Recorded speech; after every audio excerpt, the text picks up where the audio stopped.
우리가 지금 생활이 어려워서 말이야. 도와드릴게요. 근데요, 엄마. 지금 사는 그 집 있잖아요. 빌라. 그 집을 제 명의로 바꿔주세요.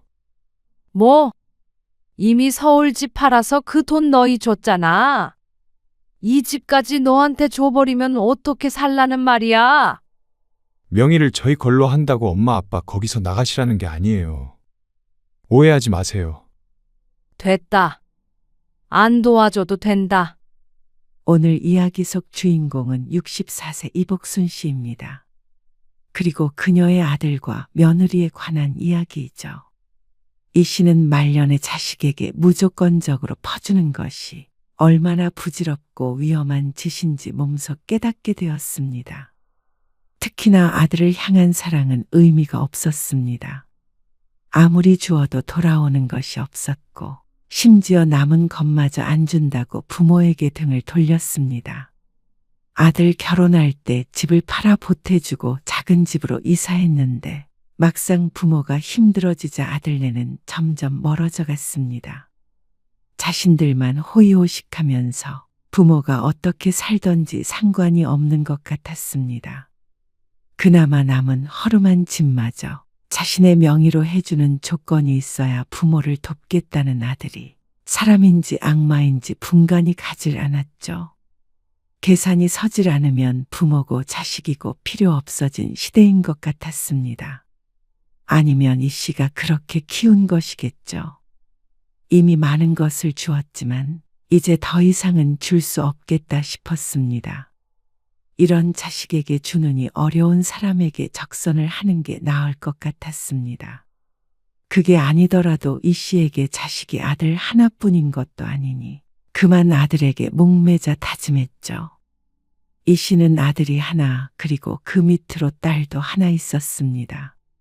하나 둘은 더 낳고 싶었는데 남편이 아들 하나 있으면 됐다고 아이는 둘째로 끝내자고 했습니다. 남편은 젊었을 때는 건설 현장에서 십장 노릇도 하고 작은 인테리어 업체를 운영하기도 했습니다. 열심히 일한 덕에 두 아이를 키우며 생활이 힘들진 않았습니다. 남들처럼 투자를 하지 않아서 그렇지 알뜰하게 모은 돈으로 서울에 집도 마련했죠. 남편은 성격이 불같은 사람이었습니다. 그래서 이 씨도 남편이지만 눈치를 많이 봤죠. 그런 남편에게도 유독 약해지는 존재가 있었는데 그게 바로 아들이었습니다. 아들은 금이야. 날은 은이고. 남편이 입버릇처럼 하던 말이었습니다. 그 얘기를 들으면 딸이 의기소침해지곤 했죠. 그러면 이 씨는 딸을 위로하곤 했습니다. 아버지는 원래 그러니까 이해하라고 말이죠. 아들, 딸 모두 어릴 때부터 공부를 곧잘 했습니다. 그래서 대학도 서울에 있는 곳을 갈 거라고 믿어 의심치 않았습니다. 뭐? 서울은 안 될 것 같아? 재수를 해야 될 것 같아요. 아들은 대입 시험에서 좋은 성적을 거두지 못했습니다. 그래, 한 번 더 해보자. 할 수 있어. 그래서 재수를 시키게 되었습니다. 당연히 실수를 했다고 생각했고 한 번 더 도전하면 명문대에 들어갈 수 있을 것 같았습니다. 하지만 아들은 삼수를 했고 결국엔 여동생과 같은 해에 대학에 입학하게 되었습니다. 하지만 딸은 서울에 있는 대학에, 아들은 지방에 있는 대학에 붙었습니다. 딸은 집에서 통학이 가능하기 때문에 계속 같이 살았지만 아들은 자연스럽게 부모 품을 떠날 수밖에 없었습니다. 대학을 졸업한 후에 다시 서울로 돌아왔지만 아들은 이 씨 부부와 함께 살지 않았습니다. 왜 굳이 나가서 산다는 거야? 멀쩡한 집 놔두고 다 큰 남자가 부모님이랑 살면 당연히 이상하죠. 혼자서 밥 해먹고 할 수가 있니? 20대 중반이 넘었지만 아들은 물가에 내놓은 아이 같았습니다. 딸은 뭐든지 혼자 잘했지만 아들은 어쩐지 항상 불안했습니다. 공부만 잘했지 똑부러지는 느낌이 없었습니다. 나가서 취업 준비하는 게 더 잘 돼요. 딸은 진작에 취업을 했는데 아들은 비교되기가 싫은 것 같았습니다. 삼수도 했고 군대도 다녀왔으니 당연한 일이었는데 말이죠. 아들은 혼자 나가서 살게 되었는데 그런다고 스스로 알아서 사는 것은 결코 아니었습니다. 보증금도 이씨 부부가 내주었고 주말마다 이씨가 가서 살림살이를 챙겨주어야 했습니다. 인호한테 안 가봐. 이번 주에는 오지 말래요. 집에 손님이 온다고. 그 좁은 집에 누가 온다고 그래? 몰라요. 여자친구라도 오나 보죠. 여자친구? 남편은 이씨의 말에 솔깃한 표정을 지었습니다. 벌써부터 며느리 생각을 하는 것인지도 몰랐습니다. 근데 취업을 해야 애가 결혼을 하든 말든 하죠. 이씨는 한숨을 쉬며 남편에게 말했습니다. 아들은 졸업 후 2년간 취업을 못하고 있었습니다. 취업한다고 나가서 살더니 그냥 나가서 살기만 했죠. 그러다 보니 아들의 집세며 생활비는 모두 이씨 부부가 내주고 있었죠. 애 기 안 죽게 용돈 넉넉하게 넣어줘. 아이고, 알았어요. 인영이 너는 오빠 앞에서 회사 얘기 하지 말고. 네? 남편은 아들 앞에서는 언제 철드냐며 혀를 찼지만 누구보다도 아들을 걱정하고 사랑했습니다. 결국엔 아들이 잘 될 거라는 믿음도 있었습니다. 엄마, 생활비 넣었어요. 아이고, 인영이 네가 고생이야. 아니에요. 당연히 드려야죠. 반면에 딸은 취업 후부터 꾸준히 매달 생활비를 주었습니다. 큰 돈은 아니었지만 그래도 부모에게 얹혀 사는 것에 대해 감사함을 느끼는 것 같아서 뿌듯했습니다. 그러다가 아들이 취직을 했을 때는 집안이 온통 축제 분위기였습니다. 차 필요하면 아빠 차 타고 다녀. 정말요? 딸이 차를 빌려달라고 했을 때는 대중교통 잘 돼 있다면서 핀잔했던 남편이었는데 아들은 묻지 않아도 먼저 차를 빌려주겠다고 했습니다. 이 씨가 슬쩍 딸을 쳐다보았는데 크게 신경 쓰는 눈치는 아니었습니다. 인영아, 네 오빠 국 좀 더 떠다 줘라. 네, 같이 살면서 부모를 살뜰하게 챙기는 건 딸이었습니다. 집안일을 거들고 주말에는 장을 봐서 밥도 차렸습니다. 그리고 든든한 건 아들이었습니다. 떨어져 살아서 그런지 애틋한 마음도 있었죠. 인영아, 네 오빠 집에 가서 냉장고 좀 채워줘라. 엄마가 이번 주에는 바빠서 못 가겠네. 아, 저도 약속이 있는데. 나간 김에 잠깐 들르면 되지. 오빠도 이제 성인인데 알아서 하게 두세요. 그리고 딸은 그게 마음에 안 드는 것 같았습니다. 성인이어도 자식이니까 걱정이 되지. 오빠 걱정하는 만큼 저도 걱정해 주시던가요. 인영이 너는 알아서 잘 하잖아. 네 오빠는 안 그러니까 그렇지. 이상하게 아들은 나이를 먹었어도 애 같았습니다. 그리고 얼마 지나지 않아서 아들에게 큰일이 생겼습니다. 직장에 다닌 지 1년이 안 되었을 때였죠. 엄마, 나 큰일 났어요. 왜? 무슨 일인데? 아니, 만기가 돼서 회사랑 가까운 데로 집 알아보려고 그랬는데 주인이 보증금을 못 돌려준대요. 그게 무슨 말이야? 왜 못 돌려줘? 보증금은 원래 돌려주는 거잖아. 설명하자면 복잡한데요.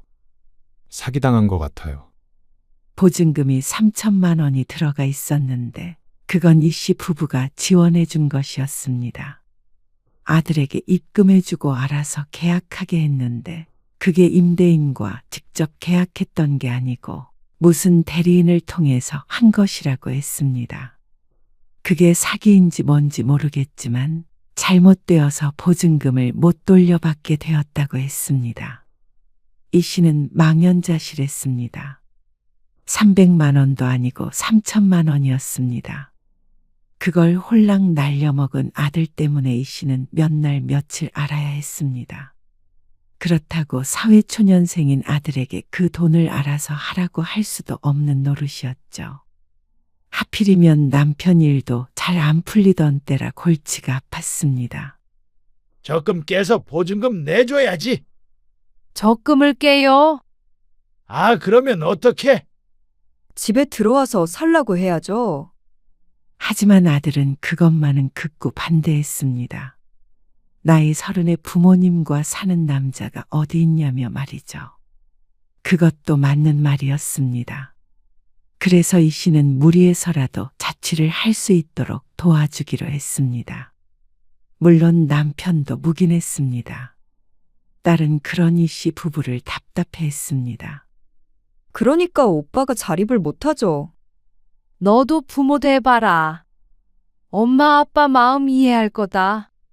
그러면 저도 나가서 살 테니까 보증금 보태주세요. 너는 지금 이 상황에 그런 소리가 나오니 적금도 깼는데. 딸이 유독 까칠하게 구는 것 같아서 이 씨가 애써 달랬습니다.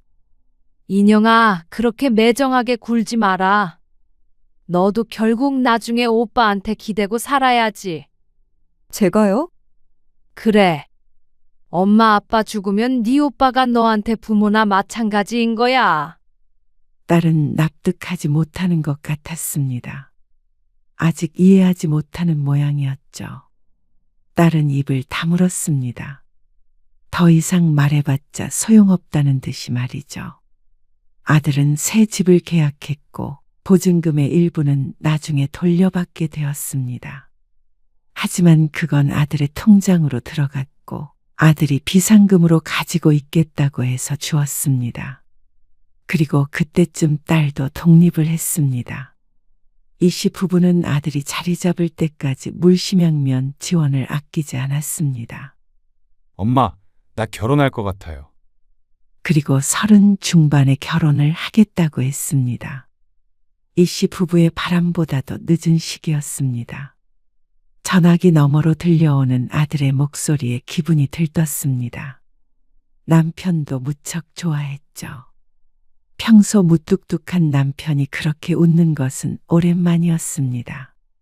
그런데 문제는 돈이었죠. 수정이랑 저랑 모은 돈 해도 전세 구하기가 쉽지 않아요. 대출도 많이 받아야 되는데 이자도 장난이 아니고요. 그래서 얼마쯤 보태줘야 되는 거냐?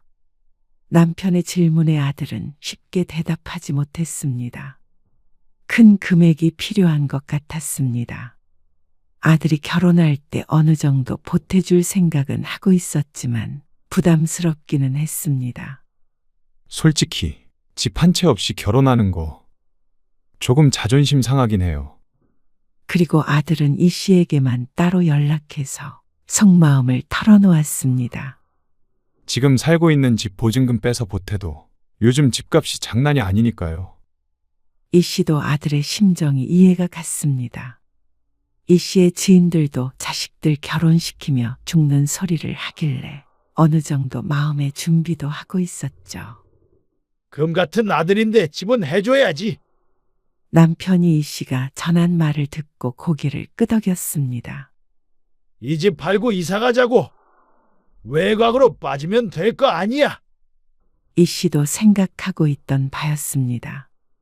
집을 팔고 경기도로 간다면 그래도 꽤나 차액이 나올 테니 그 돈을 지원해 주기로 했습니다. 어차피 딸도 없이 둘밖에 없으니 집 평수도 확 줄이면 충분했습니다. 엄마랑 아빠는 그럼 어디 사시게요? 그 소식을 들은 딸이 찾아와서 물었습니다. 알아보고 있어. 작은 집으로. 전세나 월세도 괜찮고. 그게 말이 돼요? 왜 그렇게까지 해야 하는 건데요? 없으면 없는 대로 시작해야지. 그러면 엄마 아빠는 노후에 어떻게 하시게요? 돈 벌고 있는데 뭘. 언제까지 버실 줄 알고요. 딸이 무슨 걱정을 하는지는 알고 있었습니다. 이 씨를 위한 말이라는 것도 말이죠. 하지만 이 씨는 결정을 번복할 마음이 없었습니다. 그래도 네 오빠 제대로 자리 잡게 도와줘야 할 거 아니야. 그리고 그래야 나중에 너도 이끌어주지. 저는 이끌어주지 않아도 돼요. 제발 이제 그만하시고 엄마 아빠 챙기세요. 딸의 표정이 굳어졌습니다. 걱정하지 마. 그거 보태도 길에 나앉는 거 아니니까. 이씨 부부는 집을 급하게 내놓았습니다. 아들네가 결혼 날짜를 너무 가깝게 잡는 바람에 느긋하게 내놓고 기다릴 시간이 없었습니다. 결혼 일정에 맞추려고 하다 보니까 결국 집은 시세보다 저렴하게 팔 수밖에 없었습니다. 그리고 아들의 손에는 2억 5천만 원이 주어졌습니다. 이씨 부부는 경기도에 있는 작은 빌라를 사서 이사했습니다. 오래되지는 않았지만 환경이 이전에 살던 곳보다 좋지는 않았습니다. 아파트에 오래 살다가 빌라에 살려고 하니까 적응도 잘 안 됐고 말이죠. 인테리어 가게도 정리를 했습니다. 경기도에다가 작게 차릴 생각이었습니다.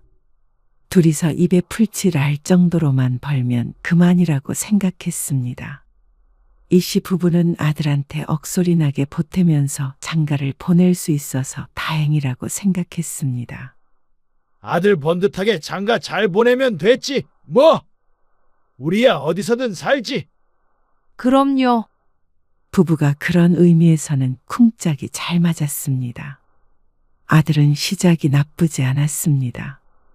아들 내외 모두 직장에 다녔으니까 안정적인 수입도 있었고 대출이 있었어도 내 집에서 시작을 하니까 생활에 어려움이 없어 보였습니다. 그런데 문제는 그 후였습니다. 아무래도 몸 쓰는 일이 많다 보니 나이가 들어 할 수 없는 일들이 생겼습니다. 게다가 겨울에 빙판에서 넘어지는 바람에 허리와 골반을 다쳤었는데 그 때문에 일에 지장이 생겼죠. 후유증으로 한동안 거동이 불편한 것은 괜찮았지만 그 이후에도 일을 할 수 없게 되었습니다. 인테리어 가게를 차리기는커녕 일용직으로도 일하기가 힘들었죠. 이 씨도 평생 전업주부였기 때문에 아르바이트를 해도 수입이 클 수가 없었습니다. 고된 일이 아니면 이 씨 같은 사람을 써주는 곳도 많지 않았습니다. 식당에서 단기로 일을 했지만 그것 가지고 둘이서 계속 생활할 수는 없었습니다. 크게 사치하지 않아도 두 사람이 생활하는 데는 필요한 최소 금액이 있었습니다. 집을 팔고 사고 짐을 옮기고 하는 과정에서도 꽤나 돈이 나갔는데 그래서 저축은 눈에 띄게 줄어들었습니다. 아들에게 줄 수 있는 한 최대로 주자 싶어서 이 씨 부부의 경제 상황은 그다지 넉넉하지가 못했습니다. 당장에 굶어 죽지는 않겠지만 걱정은 해야 하는 수준이 되었습니다. 일할 만해요? 할만 안 해도 해야지 뭐. 나도 오늘 좀 늦게 끝날 거예요. 이번 주 계속 나가는 거야. 아니요. 내일까지만 도와주기로 했어요. 시간이 조금 지나서 남편도 어느 정도 회복이 됐지만 일은 여전히 불안정했습니다. 그 전에는 그래도 자산이 있으니 수입이 안 좋은 때라도 그렇게 불안하지는 않았는데 아들을 결혼시키고 나니까 미래에 대한 불안감이 엄습할 때가 가끔씩 있었습니다. 그러다가 몇 달 뒤 남편이 외출했다가 돌아오더니 이 씨를 앉혀놓고 말했습니다. 최 사장 알지? 옛날에 같이 일했던. 알죠? 왜요? 오늘 최 사장 만난 거예요? 그래. 근데 최 사장이 일자리를 소개해 주겠다고 하네. 정말요? 무슨 일자리? 그동안 남편이 해오던 일일 거라고 지레짐작했지만 전혀 다른 일이었습니다. 아들이 유치원을 운영하는데 거기 차량 운전기사 자리가 비었나 봐. 운전기사요? 운전이야 평생 하던 일이지만 기사 노릇은 해본 적이 없었습니다. 더군다나 유치원 기사라니 당황스럽기도 하고 남편의 허리도 걱정이 됐죠. 종일 앉아 있어야 하는 거 아닌가? 당신 허리도 안 좋잖아요. 그래도 종일 서서 하는 일보단 낫지. 앉아서 운전만 하면 되잖아. 괜찮아. 그리고 얼마 뒤에 남편은 그 일을 해야겠다고 말했습니다. 하지만 그러기 위해서는 또 이사를 해야 했습니다. 유치원이 집에서 1시간 넘게 걸리기 때문에 출퇴근하기에는 힘들어 보였습니다. 아는 사람이 운영하는 곳이라 잘릴 위험은 적고 월급이 많지 않아도 안정적이었습니다. 수입이 들쑥날쑥한 이 씨 부부에게는 최고의 일자리라고 할 수 있었습니다. 그러면 집을 좀 더 줄여서 가자. 그러면 어느 정도 수중에 여윳돈이 생기지 않을까 싶었습니다. 60대에 달리 고정적인 돈을 벌 수 있는 직장을 찾기 어려웠기 때문에 이 씨는 힘든 결정을 해야 했습니다. 결국 이 씨 부부는 살던 빌라를 팔고 또다시 이사를 하게 되었습니다. 이사 비용도 만만치 않게 들었고 집은 더욱 작아졌습니다. 물론 매달 들어오게 되는 월급이 있었지만 미래는 어쩐지 더욱 불안해진 것 같았습니다. 그러니 씨의 집에 방문한 딸이 착잡한 표정을 지었습니다. 아니, 그러게 왜 집을?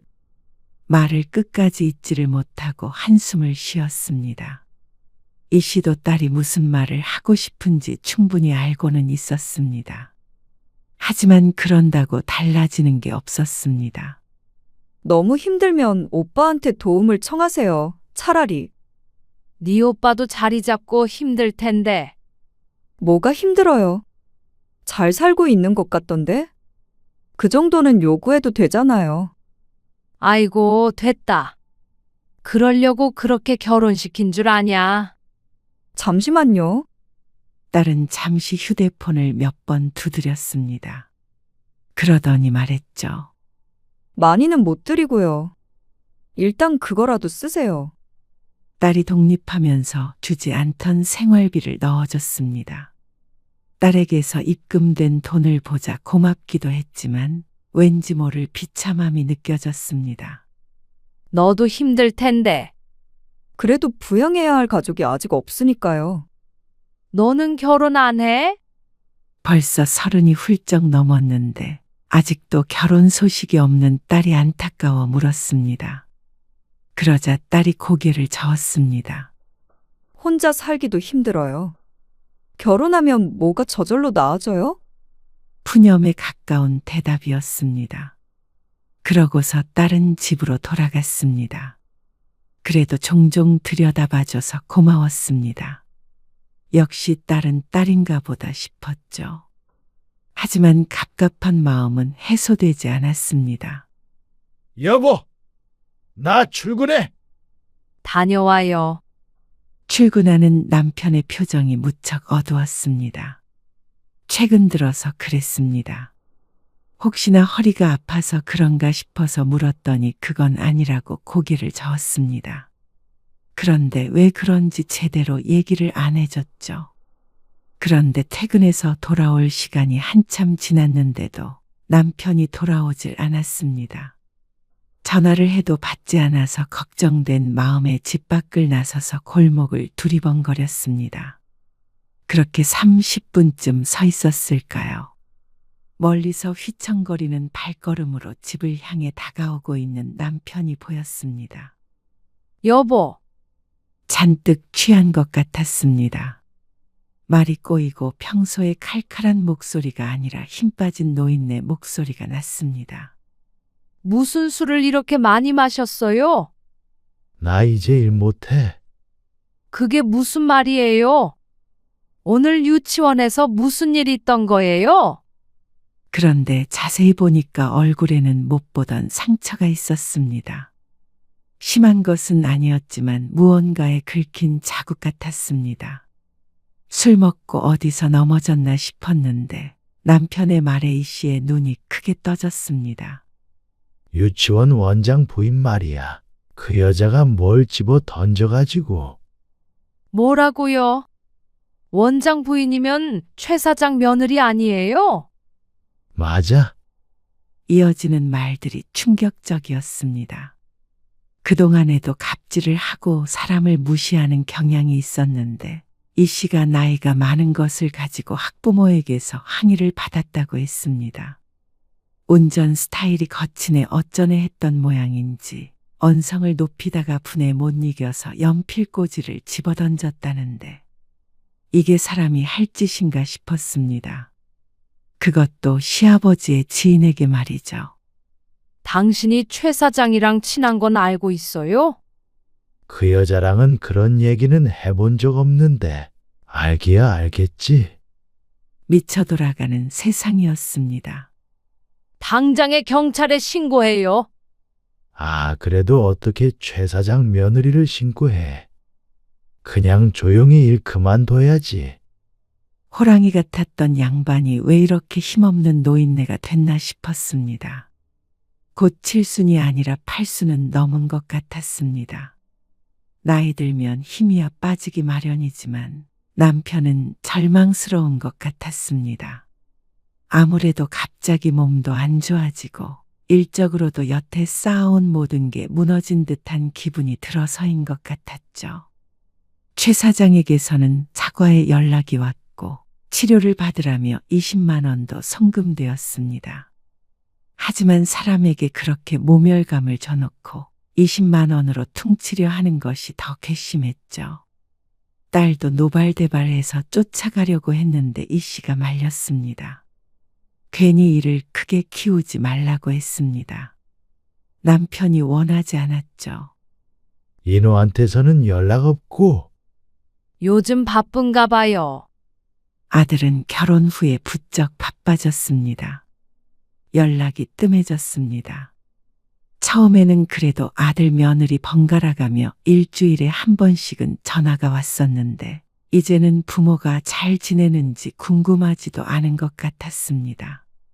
설이나 추석에는 얼굴을 비추지만 이번에 아버지가 그런 일이 있었다는데 따로 연락이 오진 않았죠. 앞으로는 어떻게 하시게요? 어떻게 하기는 일자리 알아봐야지. 일단 다음 달까지는 제가 생활비 드릴게요. 딸의 말에 감동을 받았습니다. 하지만 그것도 다음 달까지인 듯 했습니다. 그런데 그 이후로는 저도 드리기 힘들어요. 알지, 언제까지 너한테 손 벌릴 수는 없지. 저 내년 초에 결혼하려고요. 뭐? 결혼? 뜻밖의 소식에 이 씨가 깜짝 놀라 되물었습니다. 먹고 살기 바빠서 아직 결혼 생각이 없다더니 결혼을 약속할 만한 사람이 있었던 모양이었습니다. 그런데 이 씨는 까맣게 모르고 있었습니다. 너 근데 왜 말 안 했어? 누구 만나고 있다고? 지난번에 잠깐 말했었는데 엄마, 아빠, 오빠 때문에 정신 없었잖아요. 잘 기억이 나지 않았습니다. 그런다고 딸이 만나는 사람이 있다는 것도 제대로 못 들었나 싶어서 찜찜했습니다. 그래서 저도 집도 마련하고 결혼 준비도 해야 해서 생활비는 더 못 드릴 것 같아요. 당연히 이해는 갔지만 대놓고 기뻐할 수가 없는 스스로가 참 미웠습니다. 그래도 딸이라도 있어서 이 씨가 기댈 곳이 있었는데 딸이 생활비도 끊고 결혼해버린다고 하니까 왜 이렇게 서운한 기분이 드는지 몰랐습니다. 아들이 결혼할 때는 그렇게 축제 분위기였던 집이 어째서인지 축 가라앉았습니다. 남편도 생각이 많아 보였습니다. 그 다음 달까지 딸은 생활비를 보태줬습니다. 그리고 그 후로는 약속처럼 또 끊겼습니다. 예견되었던 일이었지만 이 씨 부부에게는 무척 크게 다가왔습니다. 앞날이 막막했습니다. 자꾸 나이는 먹어가고 일할 수 있는 건 한정적인데 살아있는 이상 의식주에 돈이 들기 마련이니 말이죠. 그래도 그런대로 살아갔습니다. 허리띠 졸라매고 주택담보대출도 조금 받았습니다. 그러다가 도저히 안 되겠다 싶어서 이 씨가 아들에게 연락하기로 마음먹었습니다. 인호한테 연락 한번 해보려고요. 왜? 5천만 원 정도만 달라고 해보려고요. 돈을 달라고 한다고? 못하면 빌리기라도요. 어차피 나중에 이 집 처분하면 돈이야 갚을 수 있을 거 아니에요. 그리고 우리가 해준 게 있는데. 남편은 한참 말이 없었습니다. 평생 자식에게 손 벌리는 일은 하지 않겠다고 다짐했었는데 아직 살아갈 날이 한참 남은 이 시점에 아들에게 그런 일로 연락하는 것이 마음에 들지 않은 것 같았습니다. 그러나 현실 앞에서는 남편도 어쩔 수 없었죠. 그래. 연락해봐. 이 씨는 아들에게 전화를 걸었습니다. 신호음이 길게 울렸습니다. 5번, 6번. 그리고 끊어졌습니다. 다시 걸었습니다. 이번에도 받지 않았습니다. 바쁜가 보다 싶어서 문자를 남겼습니다. 이노야, 엄마다. 시간 되면 전화 좀 줘. 할 얘기가 있어. 답장은 다음 날 저녁에 왔습니다. 무슨 일이세요? 아들의 목소리가 들리자 이 씨는 조심스럽게 상황을 설명했습니다. 아들도 모를 리 없는 이들이었습니다. 그래서 5천만 원 정도가 필요해. 아, 상의를 좀 해봐야 하는데요. 아들의 대답은 바로 돌아오지 않았습니다. 아무래도 혼자 결정할 일이 아니다 보니 이해가 갔습니다. 그런데 다음 날도 그 다음 날에도 아들에게서는 연락이 없었습니다. 초조한 마음이 되어서 다시 전화를 걸어보았죠. 상의는 해봤어? 아, 네. 그런데 그때 가까운 곳에서 며느리의 목소리가 들렸습니다. 뭐라고 하는지는 알 수 없지만 아들이 그 말을 듣고는 이 씨에게 말했시옵뿐이다. 5천만 원 드릴게요. 빌려주는 게 아니라? 이 씨의 얼굴이 환해졌습니다. 근데요, 엄마. 지금 사는 그 집 있잖아요. 빌라. 그 집을 제 명의로 바꿔주세요. 이 씨는 귀를 의심했습니다. 어차피 나중에 인형이랑 제 몫인데 제 5천만 원이 들어간 거나 마찬가지니까 인형이랑 나누는 게 아니라 제 명의로 미리 주시는 게 맞는 것 같아서요. 아들의 말에 이 씨는 할 말을 잃었습니다. 그동안 얼마나 많은 것을 해주었던가 생각했습니다. 그러고 나서도 아들에게만큼은 손 벌리지 않고 싶었습니다. 결과적으로 딸에게 부담을 지워주긴 했지만 어쨌거나 아들은 이런 말을 해서는 안 됐습니다. 5천만 원을 달라고 한희 씨도 잘했다는 것은 아니었지만 집 명의를 달라는 아들의 말은 부모 자식 사이라고 하기엔 너무나 계산적이었죠. 그리고 또다시 며느리의 목소리가 났습니다. 이 씨는 화가 솟구치는 것 같았습니다. 며느리가 내 아들을 조종하나 하는 생각까지 들었죠. 명의를 저희 걸로 한다고 엄마 아빠 거기서 나가시라는 게 아니에요. 오해하지 마세요. 그러면서 달라지는 것은 없다고 가만히 설했습니다. 5천만 원으로 집을 가지려는 아들의 의중을 모른다면 바보였죠. 아들을 진정으로 믿는다면 사실 그러자 하면 그만이었습니다. 딸은 알아서 잘 살아갈 테니 이 집을 아들에게 물려준 셈 치면 되니까 말이죠. 하지만 그동안 여기저기 옮겨다니며 힘들었던 일, 서름을 당했던 일들을 떠올리자 아들에게 선뜻 긍정적인 대답을 할 수가 없었습니다. 그 몇 년 동안 아들이 이 씨 부부를 위해 해준 것이 아무것도 없었기 때문이었습니다. 생각해보면 정말로 그랬습니다. 집 팔고 처음 이사 갔던 그 시점부터 아들이 단 한 번이라도 이 씨 부부가 어디서 어떻게 살아갈지에 대한 걱정을 했던가 짚어보면 단 한 번도 없었습니다. 딸이 종종 찾아오곤 했었지. 아들은 명절이 아니면 코빼기도 보기가 힘들었습니다. 아들을 더 오래 공부시켰고 취직도 잘 안 돼서 생활비까지 대줘가면서 뒷바라지했습니다. 결혼할 때도 2억 5천이라는 큰 돈을 쥐어주기 위해서 이 씨 부부의 윤택한 삶을 버렸습니다. 내심 그렇게 하면 아들이 나중에 부모 생각을 해주리라는 믿음이 있었습니다. 아들과 딸 중에 그 역할을 할 사람은 아들이라고 남편도 그렇고 이 씨도 그렇게 생각했죠. 그랬으니까 그렇게 퍼졌지. 이런 결말은 예상하지 못했습니다. 이 집까지 너한테 줘버리면 우리는 5천만 원 가지고 평생 살라는 말이야? 그게 아니고요. 저희도 그렇게 여유로운 형편이 아니니까 그렇죠. 그냥 무작정 5천만 원을 드릴 수가 없으니까요. 아들은 결혼하고 한 차례 이사도 했습니다. 이 씨 부부도 이사 다니느라 정신이 없던 바람에 서울엔 가보질 못했지만 그래도 딸 말로는 잘 먹고 잘 산다고 했습니다. 그런데 여유로운 형편이 아니라니 이상했죠. 됐다. 5천만 원 안 줘도 된다. 이 씨는 더는 길게 생각하지 않았습니다. 2억 5천을 주고도 맨입으로는 못 도와주겠다는 아들에게 이 집마저 줘버리면 말년이 어떻게 될지 눈에 훤히 보이는 것 같았습니다. 결혼시킬 때 미리 알았다면 좋았을 일이었죠. 그날 이후로 아들의 연락은 급격히 줄어들었습니다.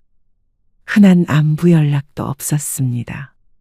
아들은 설에도 오지 않았습니다. 그리고 딸의 결혼식에서 오랜만에 보게 되었죠. 잘 지냈니? 네. 안녕하셨어요, 어머님. 오랜만에 본 며느리의 신수가 환했습니다. 아들과 며느리의 얼굴을 보자 어쩐지 속이 부글부글 끓는 기분이었습니다. 그리고 결혼식이 끝나고 딸은 곧장 신혼여행이 예정되어 있었습니다. 이 씨의 남편은 피로연해서 술을 마셨는데 딸이 호텔을 잡아주기로 해서 가능한 일이었습니다. 그런데 숙소에 문제가 생겼죠. 예약이 안 돼 있다고 하는데 어? 그럴 리가 없는데, 잠깐만요. 딸이 예식장 근처에 숙소를 예약했는데 그것이 누락된 모양이었습니다. 차라리 처음부터 그러질 않았다면 남편이 술을 안 마셨을 텐데 운전하고 집으로 가는 것도 무리였습니다. 다른 방을 예약하려니까 주말이라 빈 방이 없다고 했습니다. 딸도 정신없는 와중에 다른 호텔을 알아보다가 이 씨에게 말했습니다. 오빠네 집에서 하루 묵는 건 어때요? 뭐? 인호? 아들과는 같은 테이블에 앉아서 밥을 먹긴 했는데 이전보다는 어색했습니다. 그렇게 집에 들렀다가란 소리도 없이 아들은 먼저 자리를 떠났습니다. 물론 이 씨 부부가 호텔에서 묵을 거라는 걸 알고 있어서 그랬던 것일 테지만 섭섭하긴 했죠. 돈 때문에 사이가 어그러진 것 같아서 더욱 그랬습니다. 오빠 주소 메시지로 보내줄게요. 오빠랑 통화해보세요. 지금 너무 정신이 없어서. 주변이 무척 시끄러웠습니다. 아, 그냥 다른 숙소에서 대충 자고 가자고. 그런데 이 씨는 이대로 지내는 것은 안 되겠다 싶었습니다. 그래도 내 자식인데 만나서 제대로 얘기를 나눠보고 싶었죠. 그리고 정말 그런 상황이 안 돼서 그런 말을 했던 거라면 이해하자 싶었습니다. 이 씨는 대리운전을 불러 딸이 일러준 주소로 향하며 아들에게 전화를 걸었습니다. 2번 걸었는데 통화 연결이 되지 않았습니다. 전화 안 받아? 남편도 내심 아들네 집에 가길 원했는지 은근슬에 물었습니다. 안 받네요. 집에 간 게 아닌가? 다시 한번 걸어봐. 이제 도착할 때가 다 와가는데 전화를 받지 않아서 초조했습니다. 무작정 초인종을 누를 수도 없는 노릇인데 말이죠. 결국 도착할 때까지 아들은 전화를 받지 않았고 이 씨 부부는 일단 택시에서 내렸습니다. 여기에 산다고. 으리으리해 보이는 신축 아파트였습니다. 들어가 보지 않아도 여기에 사는 사람이 경제적으로 어렵다고 말할 수는 없을 것 같았습니다. 이 씨도 남편도 한참을 그 아파트를 바라보고 있었습니다. 그때 아파트 주민으로 보이는 사람이 입구에서 걸어 나오는 걸 보고 이 씨는 자신도 모르게 말을 걸었습니다. 저기 말씀 좀 여쭐게요. 아, 예. 여기 아파트가 얼마 정도 되나요? 네, 가격이요. 평수마다 다르긴 한데 제일 작은 평수가 아마 그리고 이어지는 말에 이 씨는 깜짝 놀랐습니다. 역시나 신축 아파트라 다르긴 달랐습니다. 전세도 결코 작지 않은 금액이었습니다. 그런데 이런 곳에 살면서 여유가 없어서 어쩔 수 없다며 부모 집 명의마저 옮겨달라고 하던 아들이 떠올랐습니다. 그때 아들에게서 전화가 왔습니다. 무슨 일이세요? 아, 인영이가 잡아준 호텔이 잘못돼서 너희 집에서 하루 신세 좀 질까 했다. 아, 저희 집이요. 그래. 그냥 근처 모텔 잡으시는 게 더 편하실 것 같은데. 저희 이따 저녁에 일정도 있고요. 아들의 대답에 오만 정이 떨어지는 것 같았습니다. 내가 알던 그 아들이 맞나 싶었습니다. 비록 먼 곳에서 온 것은 아니지만 그래도 다른 지역에서 온 부모를, 당장 잘 곳이 마땅치 않다는 부모를 단 한마디로 거절해버리는 아들이 야속했습니다. 집을 주겠다고 했다면 달랐을까요? 이렇게 좋은 아파트에 사는 아들이 작은 빌라 하나마저 달라는 게 우스웠습니다. 기어이 남은 것도 탈탈 털어가야 직성이 풀리나 싶었죠. 이 씨 부부는 근처 모텔에서 하룻밤 묵고 집으로 돌아왔습니다. 그리고 집에 돌아와 수많은 날을 고민했습니다. 딸도 이제 결혼을 해서 출가 외인이 되었고 아들은 부모를 나몰라라 했습니다. 그렇다면 이 씨 부부도 스스로 알아서 살아가야 했습니다. 이 집으로 연금 같은 거 들 수 있지 않아? 주택연금? 그거 돈 얼마 안 주잖아요. 그래도 다달이 돈을 받는 게 중요하지. 이제 누구 물려줄 생각도 하지 말고 살아야지. 아, 이 씨는 그제야 남편의 뜻을 이해했습니다. 그럴 거면 그냥 팔아버리고 월세 사는 것도 나쁘지 않겠네요. 그래도 죽을 때까지 내 집은 있어야지. 이 씨 부부는 그 후로 주택연금을 알아보았습니다. 매달 얼마씩이라도 나와야 살 수 있다는 말이 현실이었습니다. 앞으로도 무슨 일이든 할 테지만 점점 돈을 벌 수 있는 기회는 줄어들 테니 말이죠. 인호한테 준 돈 돌려받을 수 없대요? 그건 진작에 안 된다고 했다니까. 법무사에게 물어보았더니 이미 아들에게 증여한 돈은 돌려받을 수 없다고 했습니다. 아무리 괘씸해도 방법이 없었죠. 그렇다면 앞으로라도 주지 않아야 했습니다. 이 씨는 주택연금을 신청했고 그 얘기를 딸에게 했습니다. 잘 생각하셨네요. 딸은 별다른 반응이 없었습니다. 물려주지 않는다고 서운해할 줄 알았더니 역시나 아들과는 다르게 의젓했습니다. 누가 오빠고 누가 누나인지 몰랐습니다. 그리고 그게 아들의 귀에도 들어갔는지 오랜만에 아들에게서도 전화가 걸려왔습니다. 주택연금이요? 말이 돼요? 아들은 예상처럼 화를 냈습니다. 그런 걸 어떻게 자식들이랑 상의도 안 하고 결정해요? 내 집 문제를 왜 너희랑 상의해? 엄마, 그럴 거면 그냥 저한테 5천만 원 받고 명의를 주는 게 훨씬 낫죠. 그럴 거면 차라리 이 집 팔아서 그 돈으로 썼지. 아들이 말문이 막힌 듯 했지만 숨소리는 거칠었습니다. 이번 일 후회하실 거예요. 지금 가진 걸로는 한참 부족하다는 듯이 말하는 아들에게 질려버렸습니다.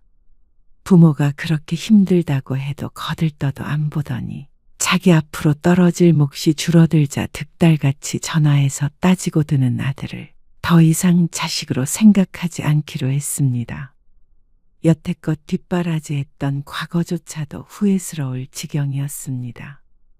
후회는 네가 해야겠지. 엄마 아빠 눈에 피눈물 나게 한 거 나중에 후회하지나 말아라. 그리고 너 같은 놈한테는 한 푼도 안 남기고 다 쓰고 갈 거다. 이 씨는 아들에게 독하게 말하고 전화를 끊었습니다. 괘씸해서 욕을 한 바가지 더 퍼부어 주고 싶었습니다.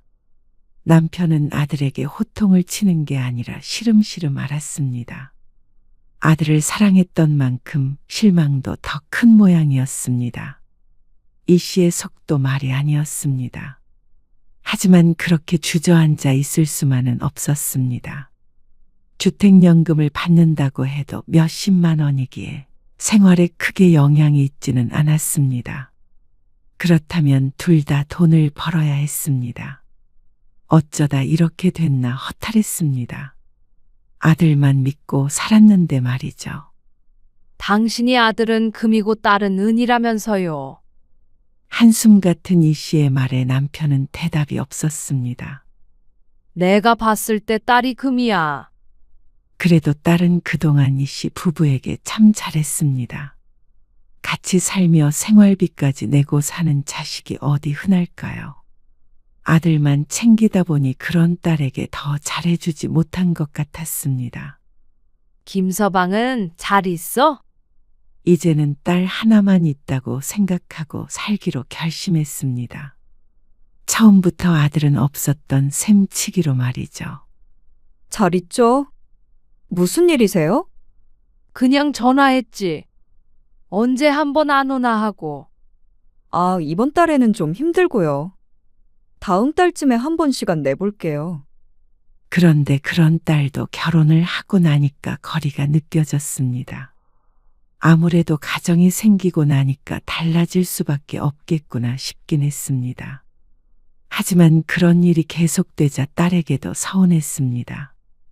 혹시나 부모가 돈이 없다고 딸마저 자신들을 무시하나 싶었습니다. 손을 벌리는 것도 아니고 그냥 보고 싶었을 뿐인데 말이죠. 그런데 살다 보면 생각했던 것과 다르게 인생이 흘렀습니다. 자식들에게 손 벌리지 말아야지 했다가도 벌려야 할 일이 생겼습니다. 아들과는 거의 절연하고 살기에 그 대상은 딸이 될 수밖에 없었습니다. 인영아, 있잖아. 이런 말 하기 좀 그렇긴 한데 네? 엄마, 이번에 네 아버지 차가 완전히 고장이 나가지고 수리를 맡겼는데 이게 금액이 참 차가 왜요? 오래 탔잖아. 아, 딸이라면 당연히 얼마라도 도와주겠다고 할 줄 알았습니다. 그러니 이 씨도 염치불고하고 연락을 할 수 있었던 것이었습니다. 하지만 딸의 반응은 예상과 너무 달랐습니다.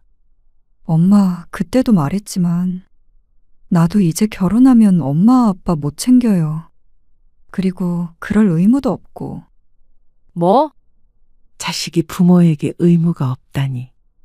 딸의 입에서 나온 소리라고는 상상하기 힘든 말이었습니다. 여태껏 할 만큼 했잖아요. 사실 엄마 아빠 위해서는 아니었고 내 마음 편하자고 한 거예요. 결혼하기 전까지만 엄마 아빠 챙기자. 스스로 다짐한 게 있어서요. 그게 무슨 말이야? 평생 오빠밖에 몰랐던 엄마 아빠. 노후에 저한테 부양을 바라시면 저도 더는 연락 못 드려요. 그냥 가끔 이렇게 찾아가고 얼굴 보고 밥 먹고 그 정도로 지내고 싶어요. 딸이 정확한 선을 그었습니다. 더는 다가오지 말라는 듯이 말이죠. 오빠가 해야 할 역할 제가 할 생각 없고 저도 이제 결혼했으니까 그럴 수도 없고요. 차는 이제 아빠 연세도 있으시니까 차라리 파는 게 나을 것 같고요. 오빠랑 얘기 잘 해보세요. 인영아, 왜 이래? 내가 언제 네 오빠밖에 몰랐다는 거야? 나는 너희 똑같이 사랑했어. 그건 잘 모르겠어요.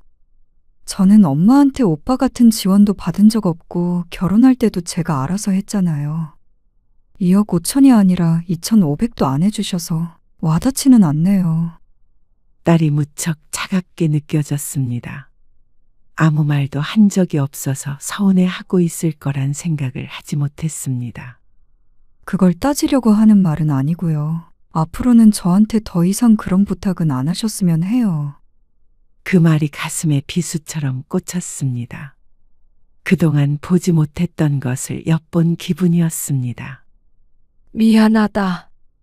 딸의 말에 한치도 거짓이 없으니 그 말밖에는 할 수 없었습니다. 이 씨는 전화를 끊고 고개를 숙이고 있었습니다. 아들만 생각하는 바람에 아들에게는 버림받았고 딸마저 멀어졌습니다.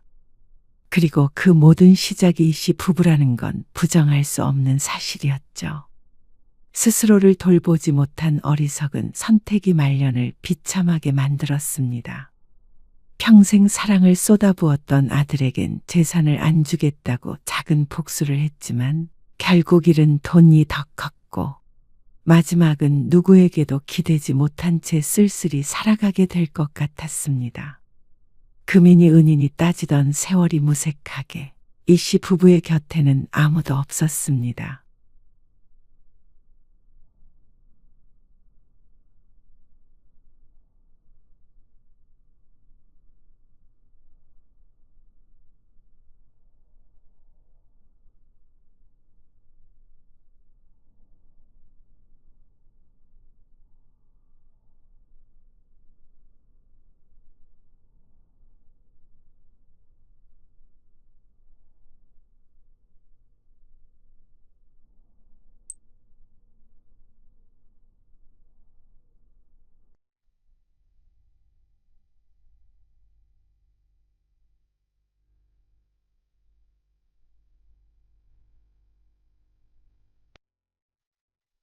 너 그게 무슨 소리냐? 김장을 안 한다고? 네.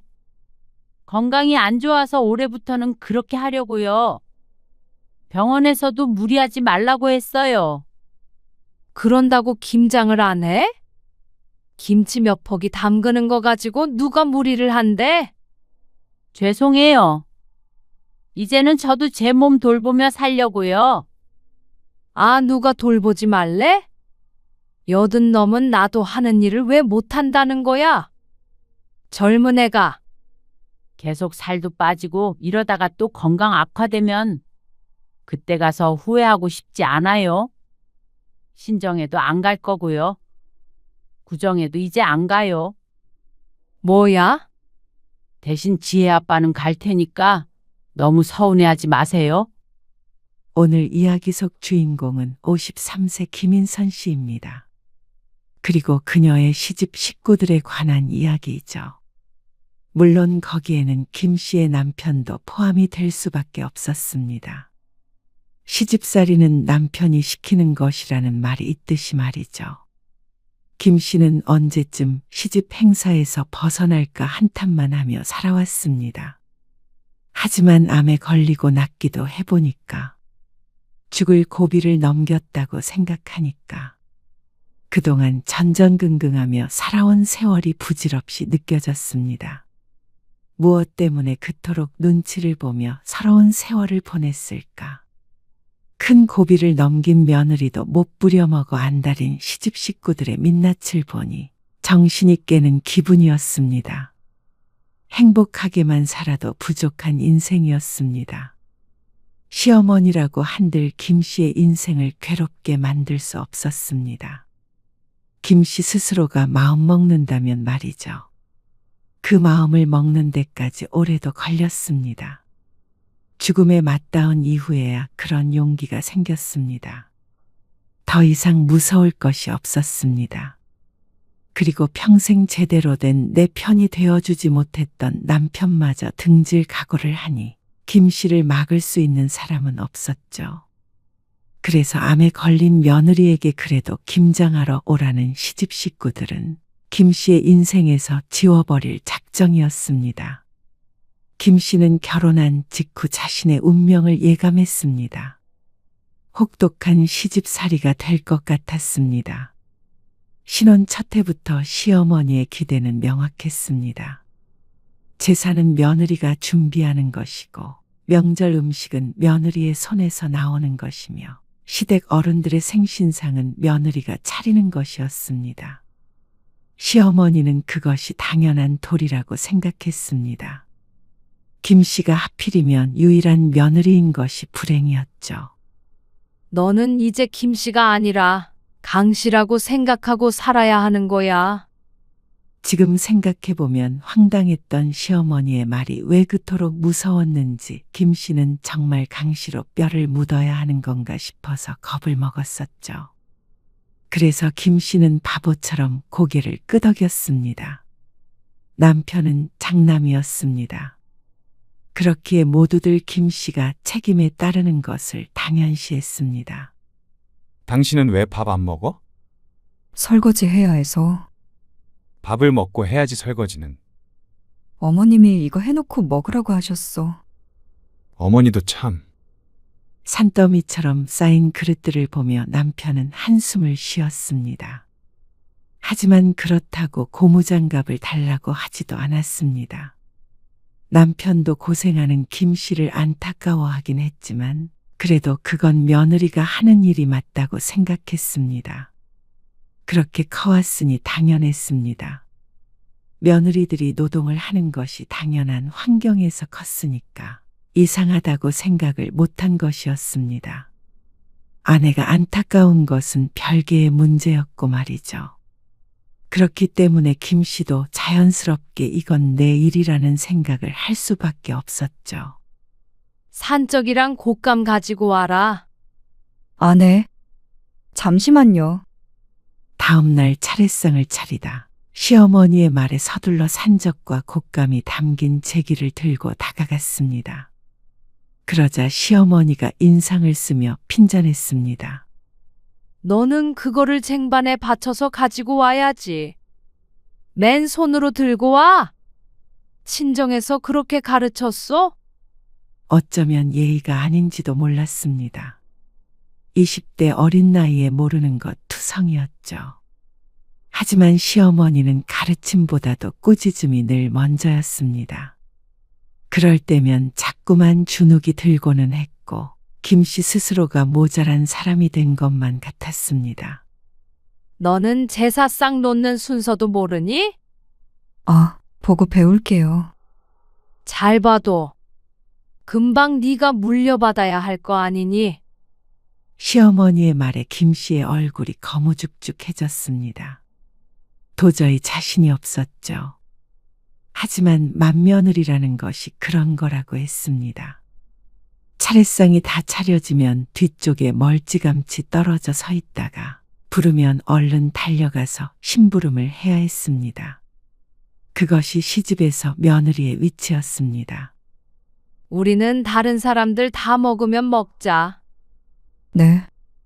차례가 끝난 뒤에 밥을 먹을 때도 마찬가지였습니다. 남들 식사가 다 끝나고 자리가 비면 그제서야 뒤늦게 남은 반찬에다 밥을 먹을 수 있었습니다. 그리고 그건 시어머니도 똑같았습니다. 시어머니조차 며느리라는 위치에서 자유롭지 못했습니다. 그저 좀 더 힘이 있는 강씨 가문의 종일 뿐이었죠. 힘들지? 수고했어. 그래도 김 씨는 남편이 시아버지보다는 낫다고 생각했습니다.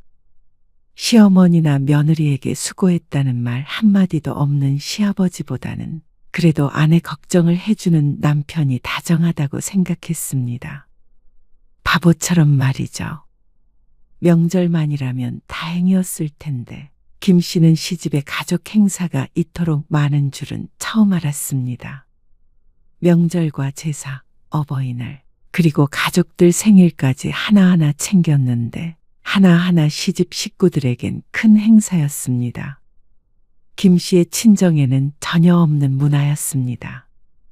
김 씨 가족이 너무 개인적이거나 강 씨가 너무 가족적인 것이었겠죠. 김장을 하는 날이면 2박 3일 동안 시집에 머물러야 했습니다. 시집 김장 맛을 배워야 한다며 시어머니는 주로 지시를 했고 직접 참여하는 것은 김 씨였습니다. 젓갈 냄새가 손에 배어 며칠이 지나도 빠지지 않았습니다. 손가락 마디마디가 붓고 허리는 꼿꼿이 서 있기가 힘들었습니다. 그런 와중에도 시누이가 말했습니다. 언니, 내년에는 한설은 폭이 더 담가줘요. 우리 애들이 김치를 좋아해. 언니가 손맛이 좋은가 봐요. 김장이라고는 해본 적도 없던 김 씨가 손맛이 좋으면 얼마나 좋다고 그런 말을 할까요? 부려먹기 위해 하는 말이라는 걸 알았습니다. 김장이 끝나고 집에 돌아와서 앓고 있으니 남편은 걱정했습니다. 내가 어머니한테 얘기해 볼게. 내년부터는 좀 줄이자고. 하지만 그 약속은 늘 흐지부지 되었습니다. 어머니도 참 왜 그러실까? 이렇게 하던 말이 세월이 지나면서 점점 변했습니다. 이번만 당신이 참아. 맏며느리잖아. 어쩔 수 없지. 미안해. 근데 나보고 어떻게 하라는 거야. 내 입장도 곤란해. 우리만 참으면 돼. 이렇게 말이죠. 그 모습에 실망한 김 씨가 남편과 다투기도 했지만 결국 달라지는 것은 없었습니다. 남편조차도 그게 잘못된 일이란 생각을 하지 못했고 김 씨도 반항할 용기가 없었으니 말이죠. 김 씨는 그렇게 20년 넘는 세월 동안 며느리 노릇을 했습니다. 시누이들까지 시어머니 역할을 하는 바람에 김 씨의 시집살이는 남들보다 더 혹독했죠. 그렇게 나이를 먹었고 3년 전 신이 되었을 때 김 씨의 인생에도 전환점이 찾아왔습니다. 분명 죽도록 괴롭고 힘든 사건이었지만 남은 인생을 완전히 바꿔놓게 되었습니다. 여보, 지혜 원룸에서 또 물이 샜다나 봐. 오피스텔로 이사할 거라고 그러는데 다음 주에 부동산 한번 같이 가보게. 그러면 그렇게 해야지. 근데 당신 목소리가 왜 또 그래? 좀 듣기 그렇지. 피곤해서 그런가 왜 자꾸 이러지? 병원 다녀와 보라니까 그러네. 쉬면 괜찮아. 별로 아픈 데도 없고. 어느 가을날이었습니다. 몸에 이상을 느꼈지만 그저 일하느라 피로해서 그런 것인 줄 알았습니다. 아침에 눈을 떠도 개운하지 않았고 낮에도 몸이 천근만근이었습니다. 감기에 걸렸다고 생각했습니다. 김 씨도 스스로 대수롭지 않게 여겼죠. 대학병원에 한번 가보시는 게 좋겠는데요. 결국 찾은 동네 이비인후과에서 의사가 권유했습니다. 왜요? 뭐가 문제가 있나요? 당연히 무서울 수밖에 없었습니다. 감기약을 받으러 갔는데 큰 병원으로 가보라니. 겁을 집어먹고 물어본 말에 의사가 대답했습니다. 갑상선 초음파 검사를 받아보셔야 할 것 같네요. 김 씨는 불안한 마음을 가지고 의사의 권유대로 대학병원 내분비외과에 방문했습니다. 그래서 검사한 결과 갑상선에 결절이 발견되었고 담당 의사는 조직검사가 필요하다고 했습니다. 조직검사라는 말에 가슴이 철렁했습니다. 조직검사요? 그럼 암이라는 말씀이세요? 아직은 알 수가 없고요. 결절해서 세포를 조금 채취해서 암인지 아닌지 확인하는 검사입니다. 암일 수도 있다는 말씀이시죠? 김 씨의 목소리가 떨렸습니다. 아직 암이라고 단정 짓기는 이릅니다. 결절이 있다고 해서 다 암은 아니에요. 일단 검사부터 해봅시다. 그리고 검사 결과가 나오기까지 열흘이 걸렸습니다. 그 열흘 동안 김 씨는 제대로 잠을 자지 못했습니다. 밥맛도 없었고 무엇을 해도 집중이 되지 않았습니다. 남편도 마찬가지였습니다. 크게 충격을 받은 것 같았습니다. 그리고 결국에 김 씨는 갑상선암을 진단받았습니다. 유두암이라는 것이었는데 김 씨는 생전 처음 들어보는 암 종류였습니다. 다행히 치료가 잘 되는 암이라고 그러잖아. 너무 걱정 마. 남편의 말대로 다행히 갑상선암 중에서는 예후가 좋은 편이라고 했습니다. 진행 수술도 느리고 말이죠. 하지만 수술은 필요하다고 했습니다. 갑상선 절제술을 받아야 하고 그 뒤에도 치료가 필요할 수 있다는 말에 김 씨는 손이 벌벌 떨렸습니다. 예후가 좋은 암이라지만 시한부 선고라도 받은 것 같았습니다. 사망률이 낮다고 하더라도 재수가 없으면 사망하는 그 한 명이 내가 될 수도 있었으니 말이죠. 예상치 못한 상황에서 최악의 상상을 할 수밖에 없었습니다. 여보, 괜찮아. 김 씨는 의사의 말을 듣고 있었지만 머릿속은 하얘졌습니다. 암이라는 단어만 머릿속에서 맴돌았습니다. 남편이 그런 김 씨의 어깨를 감쌌지만 안심이 되지 않았습니다. 김 씨는 수술 날짜가 잡힐 때까지도 정신을 못 차렸습니다. 친정에 알렸더니 다들 충격을 받았습니다. 그리고 다른 암이 아니라 갑상선암이라는 말에 그나마 다행이라고 했습니다.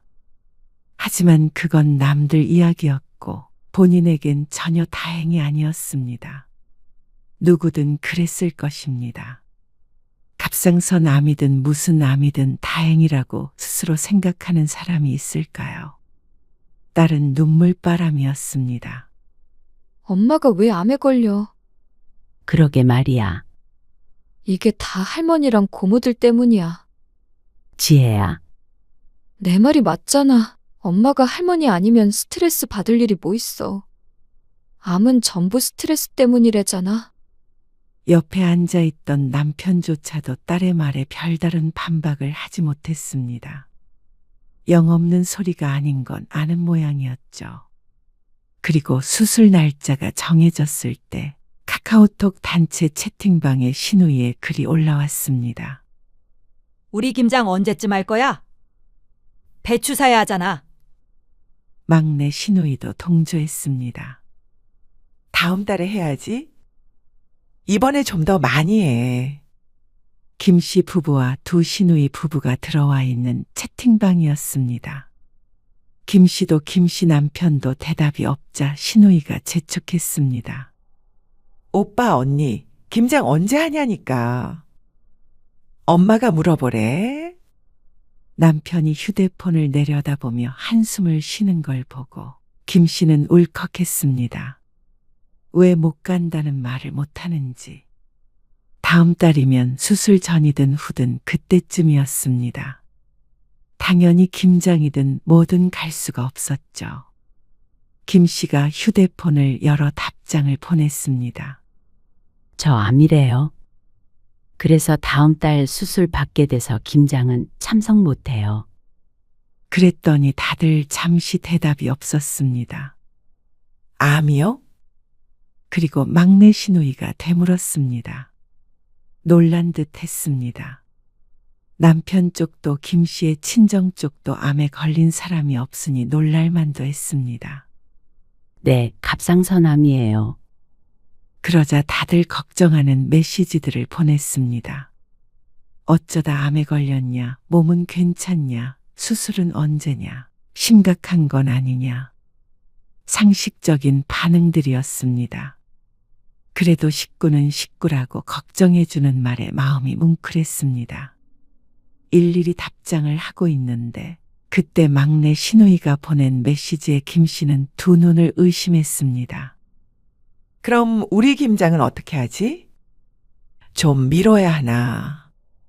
수술 후에 김장하기는 좀 힘든 거 아니야? 차라리 그 전에 해버려야 되지 않을까? 엄마랑 내가 통화해 볼게. 김 씨는 그 메시지를 여러 번 읽었습니다.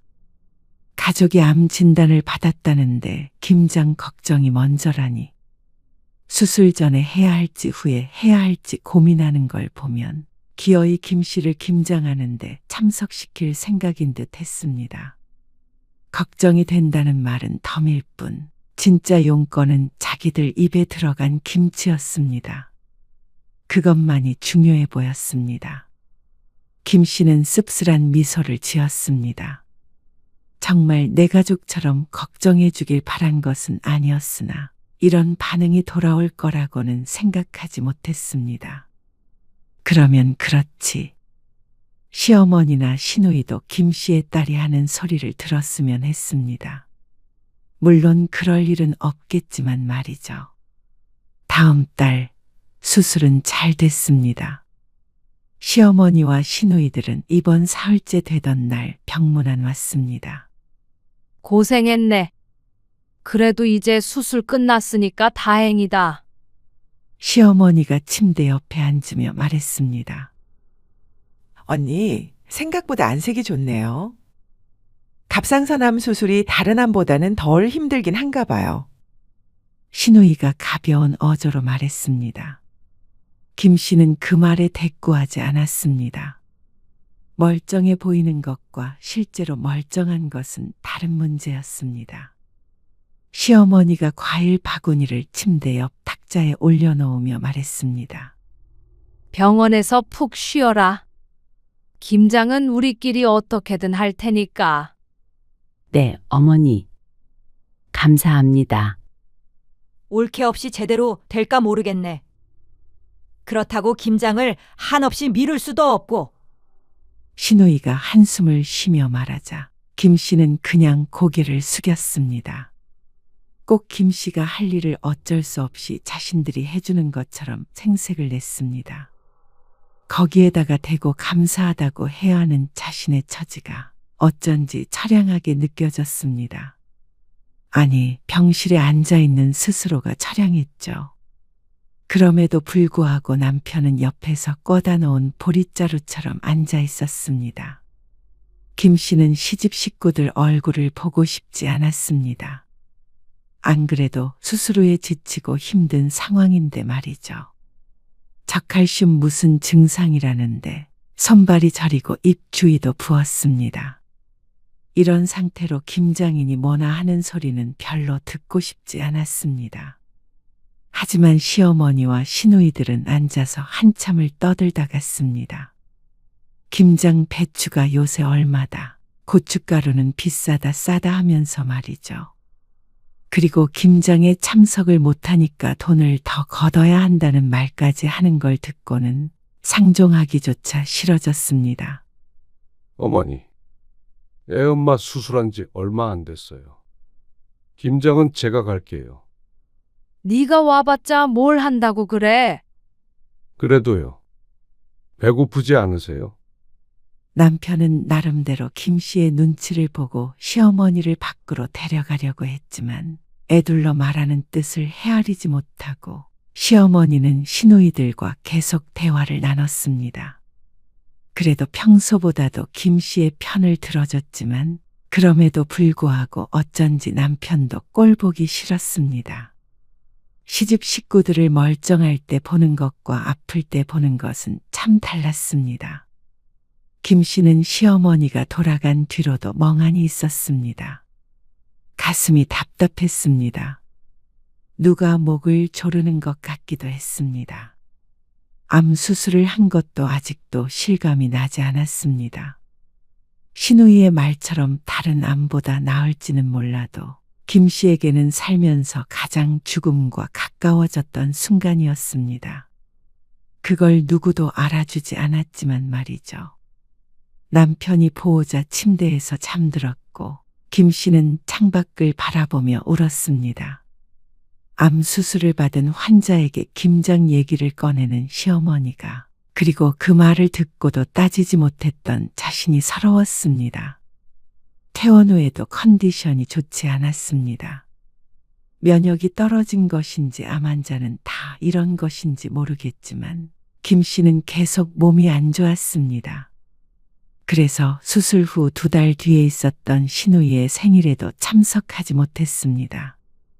아니, 못 온다고? 네. 못 갈 것 같아요. 못 올 것 같다는 말이 못 온다는 말이야? 아니면 올 수도 있다는 말이야? 말을 똑바로 해라. 아, 못 가요. 어머님. 시어머니의 신경질적인 대꾸에 김 씨는 또 가슴이 꽉 막힌 것 같은 기분을 느꼈습니다. 전화 통화를 하는 게 무척 불편하고 힘들었습니다. 와서 밥 한 끼 먹는 게 힘들어? 밥 한 끼로 끝나지 않을 것을 알기에 그러겠다고 할 수가 없었습니다. 수십 년간 시집 식구들 생일상을 차리는 것은 대부분 김 씨의 역할이었으니 말이죠. 아무리 시집 식구들이라도 생각이 있다면 김 씨에게 고된 일을 시키지 않겠지만 정말로 생각이 있다면 부디 환자를 이렇게 부르지도 않을 것이었습니다. 수술 받은 지도 한참 지났잖냐? 다 나은 거 아니야? 지속적인 관리는 필요하지만 수술 후 검사에서 좋은 결과가 있었습니다. 그러니까 나았다고 볼 수도 있겠죠. 하지만 그렇다고 해서 김 씨가 암 수술을 했다는 사실이 변하는 것은 아니었습니다. 2달이면 얼마 지나지 않은 시점이었고 말이죠. 하지만 그게 보는 사람에 따라서는 다르게 보이기도 하는 모양이었습니다. 너무 그렇게 유난 떨면 안 돼. 네? 자꾸 돌아다니고 해야 면역도 생기는 거고 병도 이겨내지. 몸이 예전 같지 않아요. 그게 뭐 위암 이런 거랑 다른 거잖냐? 애들이 그러던데. 고쳐졌으면 평소대로 살아야지. 꼭 고장났던 기계를 고친 것처럼 말하던 시어머니. 시집에서 일하는 기계로 살았으니까 빨리 수리해서 돌아오라는 말 같았습니다. 허탈했습니다. 너는 원래 건강 체질이었잖아. 김 씨를 걱정하는 것 같기도 아니면 자신을 걱정하는 것 같기도 한 말이었습니다. 지긋지긋했습니다. 이번에는 못 가요. 어머님. 참나, 알았다. 적어도 지금은 시어머니의 말에 순종할 수 없었습니다. 내 몸이 안 좋은데 이것저것 신경 쓸 여력이 없었습니다. 그것 아주 작은 생각의 씨앗이었습니다. 하지만 그 씨앗은 서서히 그리고 확실하게 자라나기 시작했습니다. 암 치료가 끝난 후에 김 씨의 삶은 크게 달라지지 않았습니다. 시간이 지나서 다시 복직을 했고 일상으로 돌아갔죠.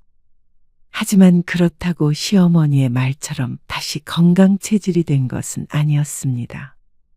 암 수술 후 1년쯤 되었을 때 시어머니의 팔순이었습니다. 시누이가 가족 모임을 제안했고 그것이 여행으로 발전하게 되었습니다. 엄마 팔순 기념으로 가족끼리 여행 가는 게 어떨까? 엄마가 잔치는 또 번잡스럽다고 싫다고 하시잖아. 여행을 어디로? 가까운 데라도 가서 1박 2일 놀다 오면 좋지. 다 같이. 지혜 엄마한테 한번 물어보고. 물어볼 거 뭐 있어? 오히려 언니는 좋아하지? 팔순이면 그래도 언니가 신경 써야 할 게 제일 많잖아. 여행 가면 다 사 먹는데 뭘. 그런가? 남편과 시누이가 통화하는 소리를 듣고 있는데 어처구니가 없었습니다. 어째서 시어머니 팔순 여행을 김 씨가 제일 신경 써야 한다는 말인지 몰랐습니다. 칠순잔치 때도 그랬지만 정말 너무한다 싶었습니다. 그런데 그 와중에 그런가 하고 있는 남편도 기가 막혔죠. 어쨌거나 상의를 해볼게. 왜 저렇게밖에 대답을 못하는지 몰랐습니다. 만약 나중에 거절을 한다면 뻔히 김 씨의 의견이라고 생각할 텐데 말이죠. 이렇게 융통성이 없으니까 김 씨가 그동안 시집 식구들에게 눈총을 받으며 살았죠. 남편이 전화를 끊자마자 김 씨가 기다렸다는 듯이 말했습니다. 나는 1박 2일은 부담스러워. 왜? 집에서 생일상 차리고 그런 것보다는 낫지 않아? 선택지가 그거밖에 없어? 밖에서 같이 식사만 하면 되잖아. 그런가? 그러면 아가씨한테 말하게? 애엄마가 싫대. 이렇게? 설마 내가 그렇게 말하겠어? 그럼 뭐라고 하게? 나한테 먼저 말해봐. 그러자 남편이 생각해둔 바가 없는지 머뭇거렸습니다. 에라 모르겠다 싶었습니다. 당신이 알아서 잘 거절해. 나중에 내 탓이라는 말 안 나오게. 김 씨가 한숨을 쉬면서 말하자 남편은 대수롭지 않다는 듯이 고개를 끄덕였습니다. 그리고 다음 날 또다시 통화를 했는지 남편이 웃으며 김 씨에게 말했습니다. 여보, 그냥 밥만 먹기로 했어. 내가 싫다고 한 거 아니지? 아니야. 당신 탓 안 해. 그 말을 믿은 것이 바보였습니다. 며칠 뒤에 김 씨는 시어머니에게서 전화를 받게 되었습니다. 어디가 얼마나 아픈 거야? 네? 몸이 아파서 팔순 여행도 못 간다면서? 어떡하냐? 그렇게나 아파서. 아, 수술이 잘 됐는데도 아픈 거야? 그 병은? 수술이 끝나고 1년 동안 건강이 어떤지 걱정한 적도 없었습니다. 매번 명절이나 제사 때마다 불러서 똑같이 일을 시켰으면 시켰지 결코 걱정하던 분이 아니었죠. 그런데 여행을 못 가게 되니까 전화까지 해서 김 씨를 압박했습니다. 걱정하는 듯 하지만 수술도 잘 됐는데 웬 꾀병이냐 하고 따지는 것 같았습니다. 착각이었으면 좋겠지만 이어지는 말이 시어머니가 전화 건 목적을 정확히 했습니다.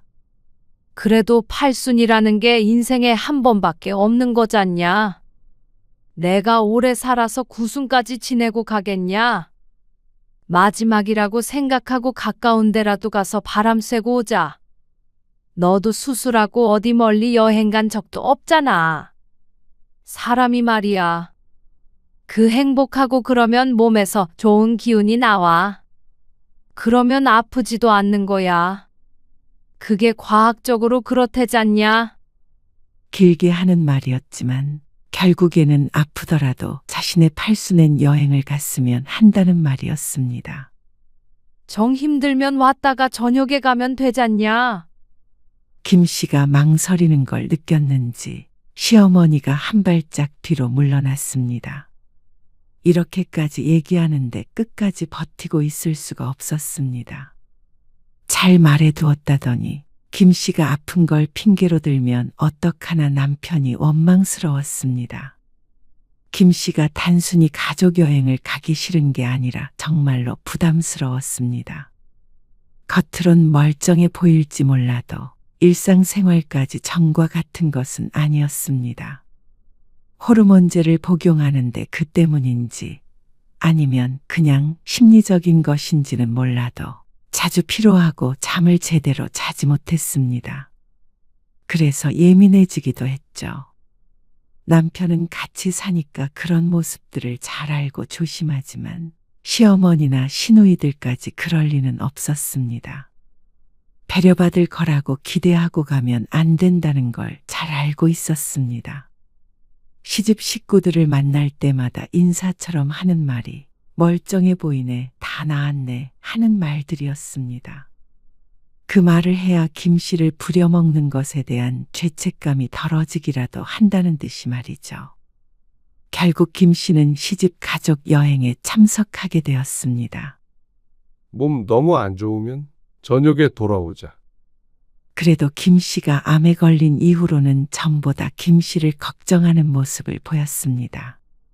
당연히 며느리 노릇을 해야 한다고 말했던 지난 날보다는 나아졌지만 그런다고 해서 김 씨를 며느리의 의무에서 자유롭게 해주지는 못했습니다. 그냥 말로만 걱정을 해줄 뿐이었죠. 아이고, 이거 양념 어떻게 하냐? 요리는 새언니가 잘하지. 하필이면 호텔을 잡은 여행이 아니라 펜션이었습니다. 밖에서 사 먹자는 김 씨의 의견은 받아들여지지 않았고 시어머니가 원하는 대로 펜션에서 요리를 해먹는다고 했습니다. 기가 막힌 노릇이었죠. 당연히 언제나처럼 김 씨가 주도해서 음식을 하길 바라는 식구들을 보면서 가슴이 뜨거워지는 기분이었습니다. 울컥 목구멍으로 뜨거운 기운이 올라왔습니다. 남편은 그런 김 씨의 눈치를 보았죠. 네가 좀 해봐. 어머, 새언니 편드네. 몸이 안 좋으니까 그렇지. 무슨 자꾸 몸이 안 좋대. 내가 어디서 들었는데 갑상선 암은 암도 아니라더라. 김 씨는 헛웃음이 나왔습니다. 그거 그냥 낫는 거래. 암 중에서 제일 별거 아니라던데? 어떻게 1년 동안 아파? 수술한 지가 언젠데? 그래. 자꾸 아프다 아프다 하면은 진짜 아파지는 거야. 저기 누구야? 작은 집에 그 왜? 아무튼 우리 친척도 대장암 걸렸는데 지금 멀쩡해. 암 안 걸렸던 사람보다 더 건강해. 엉뚱한 비교를 하면서 김 씨를 나무라는 시집 식구들을 허탈하게 바라보았습니다. 말을 더 보태봤자 셋이서 달려들 것이 뻔했습니다. 김 씨는 분위기를 봐서 남편에게 조용히 말했습니다. 이만 집에 가자. 남편은 술을 한 잔 마셨지만 운전은 김 씨가 하면 그만이었습니다. 그런데 남편은 식구들 눈치를 보면서 뭉개고 앉아 있었죠. 가려는 거 아니지? 속이 부글부글 끓었지만 애써 눌렀습니다. 시어머니 팔순 여행을 온 것인데 팔순인 시어머니에게 차마 대들지 못했습니다. 대들어 본 적도 없었지만 김 씨는 그 순간 무슨 말이든 할 수 있을 것 같았습니다. 팔순만 아니었다면 말이죠. 그리고 다음 날 김 씨는 열이 나서 병원에서 수액을 맞았습니다. 정말 건강에 적신호가 온 것인지 아니면 하도 열불나는 일이 많아서 그런 건지는 몰라도 이번 여행 때문인 것만은 분명했습니다. 그런 김 씨에게 몸은 괜찮냐고 전화해서 물어보는 사람은 한 명도 없었죠. 그리고 김 씨는 남편과 또다시 다투게 되었습니다. 일방적으로 김 씨가 화를 내긴 했지만 남편도 억울한 것 같았습니다.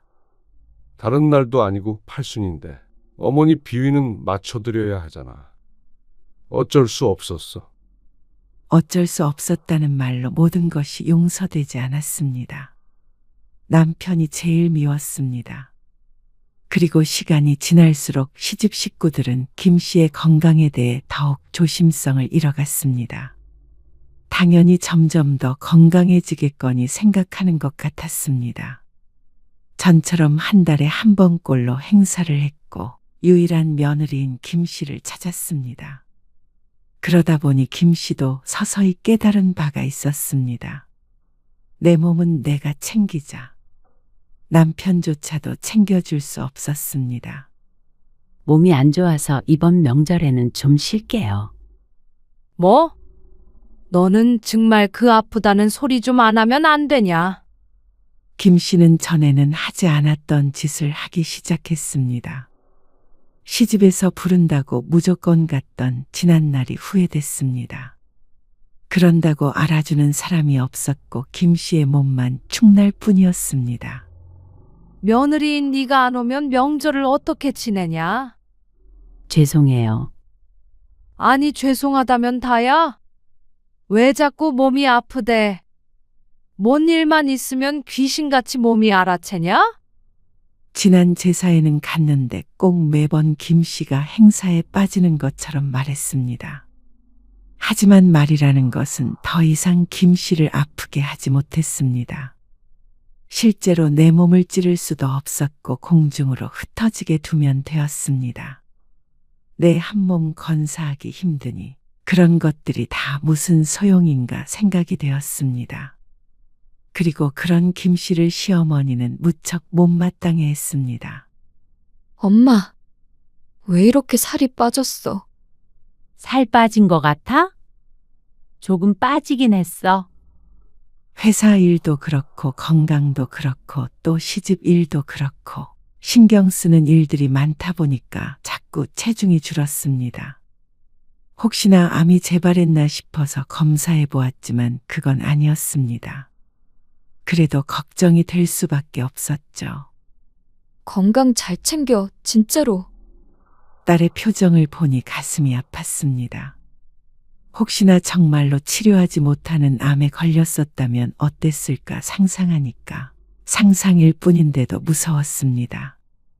그래서 다가오는 김장철의 시누이들의 카톡을 받고 최후의 결심을 하게 되었습니다. 올해 김장은 몇 폭이나 할 거예요? 100포기는 넘게 해야지. 근데 엄마 허리 아프다고 그러던데? 우리끼리 할 수 있나? 옳게 있잖아. 아니면 이번엔 절임 배추로 하던가. 엄마가 싫어하긴 해도 이제 시대가 달라졌으니까. 웃기는 얘기들이 오갔습니다. 시대가 달라졌다는 사람이 할 소리가 아니었습니다. 같이 하는 것처럼 말하지만 사실상 시누이들은 김장에 별 도움이 안 되었습니다. 그저 김치를 챙겨가려고 와서 얼쩡대는 것에 불과했습니다. 근데 백포기도 모자라. 정민이네 김치 부족하다고 그랬어. 김 씨는 그 메시지를 읽고 휴대폰을 내려놓았습니다. 그리고 한참을 가만히 앉아 있었습니다. 정말 더는 안 되겠다 싶어서 다시 휴대폰을 들었습니다. 올해부터는 건강상 이유로 모든 행사에 불참하겠습니다. 그렇게 보내고 나자 잠시 뒤에 휴대폰에 불이 났습니다. 대화를 나누고 있던 상황이라 곧바로 메시지를 읽은 것 같았죠. 그게 무슨 말이냐? 모든 행사라면 김장 말하는 거냐? 명절 말하는 거냐? 무슨 일 있냐? 김 씨가 대답하지 않자 난리가 났습니다. 그러고 나서 조금 뒤에 전화가 걸려왔습니다. 그런데 시어머니였습니다. 너 그게 무슨 소리냐? 김장을 안 한다고? 그새 시어머니의 귀까지 들어간 것 같았습니다. 네. 건강이 안 좋아서 올해부터는 그렇게 하려고요. 병원에서도 무리하지 말라고 했어요. 그런다고 김장을 안 해? 김치 몇 포기 담그는 거 가지고 누가 무리를 한대? 죄송해요. 이제는 저도 제 몸 돌보며 살려고요. 아, 누가 돌보지 말래? 80 넘은 나도 하는 일을 왜 못한다는 거야? 젊은 애가. 계속 살도 빠지고 이러다가 또 건강 악화되면 그때 가서 후회하고 싶지 않아요. 신정에도 안 갈 거고요. 구정에도 이제 안 가요. 뭐야? 모든 시집 행사에 불참하겠다는 말이 충격적인 모양이었습니다. 시어머니의 목소리엔 당황과 분노가 뒤섞여 있었습니다. 대신 지혜 아빠는 갈 테니까 너무 서운해하지 마세요. 안 서운하게 생겼어. 며느리가 연을 끊겠다는데. 전화 드릴게요. 연을 끊을 정도의 생각은 하지 않았습니다. 다만 더는 며느리라는 이름으로 다른 사람에게 부려지고 싶지 않았습니다. 며느리 노릇이 내 건강과 맞바꿀 만큼 가치 있고 숭고한 일이라고 생각하지 않았습니다. 김 씨는 다시 한번 시어머니에게 사과하고 전화를 끊었습니다. 그러자 시누이들에게서도 전화가 왔죠. 하지만 받지 않았습니다. 그리고 남편이 우려하며 말했습니다. 너무 극단적인 거 아니야? 다신 안 보고 살게. 건강 회복될 때까지는 그럴 생각이야. 김 씨의 말에 남편이 한숨을 쉬었습니다. 한두 시간 정도 도와주고 일어나도 되는 거잖아. 성의만 보이고. 그게 될 거라고 생각해? 그게 가능했다면 지금에 이르지도 않았을 것이었습니다. 남편이 문제였습니다. 당신은 내 편이야? 아니면 어머님 편이야? 김 씨의 물음에 남편이 움찔했습니다. 당연히 당신 편이지. 근데는 무슨 근데야? 내가 계속 몸 안 좋다고 했잖아. 내가 정말 몸져 누워봐야 후회할래? 그러자 남편은 더 이상 말이 없었죠. 당신이 가서 도와드려? 특별히 기술이 필요한 게 아니니까. 그 후 잠잠했습니다. 더 이상 전화도 오지 않았습니다. 그러던 어느 날이었습니다. 퇴근해서 집에 와보니까 현관문 앞에 웬 택배 상자들이 산처럼 쌓여 있었습니다. 이게 뭐야? 배추? 황당했습니다. 문을 열고 안으로 들어가는 것도 힘들어 보였습니다. 잘못 샀나 싶어서 송장을 확인해 보니 김 씨에게 온 것이 맞았습니다. 그리고 본인은 사람엔 신우이의 이름이 찍혀 있었죠.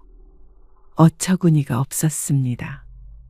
그런데 김 씨의 기분은 그렇다 치고 통행에 방해가 될 것 같아서 몇 박스는 안으로 옮겨야 했습니다.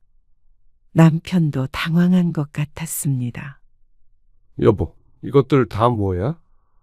당신 누나가 보낸 거잖아. 뭐? 이걸 왜 여기로 보내?